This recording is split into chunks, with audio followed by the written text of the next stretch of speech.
से भइनी पागल हो गोरी तोहरे से दिल बाटे लागल हो। नींद आवेला नहीं हो राती में हम रहिले हरदम जागल हो। देखनी जब से भइनी पागल हो गोरी तोहरे से दिल बाटे लागल हो। नींद आवेला नहीं हो राती में हम रहिले हरदम जागल हो। जिंदगी में अहिला तू त बन के सुन प्यार हमार। चांद तारा में नजर आवे तू जान हमार।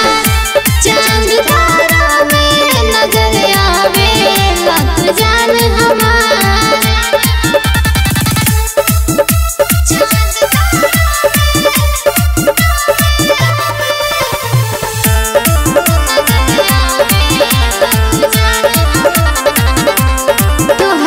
देखते हम जननी इहे प्यार हवे।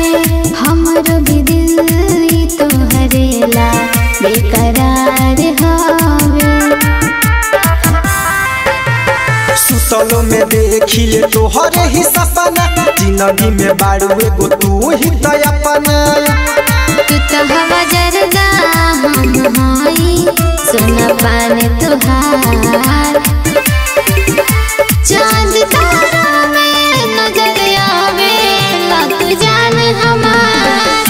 चांद तारा में नजर आवे तू जान हमार।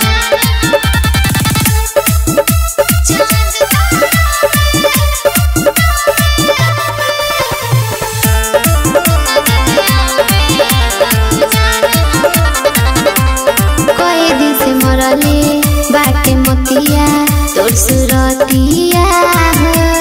बड़ी निक लागेला ए जानू तोहर बतिया हो। बीटू बीटल के बनइलू दीवाना सूरज रजन के ना निक लागे खाना। सात जन्म ला बन के रहब हम सजनी तुहार।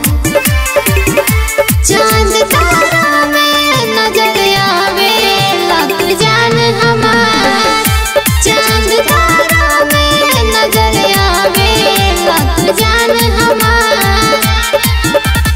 Chaudhary films recording studio Turkaulia.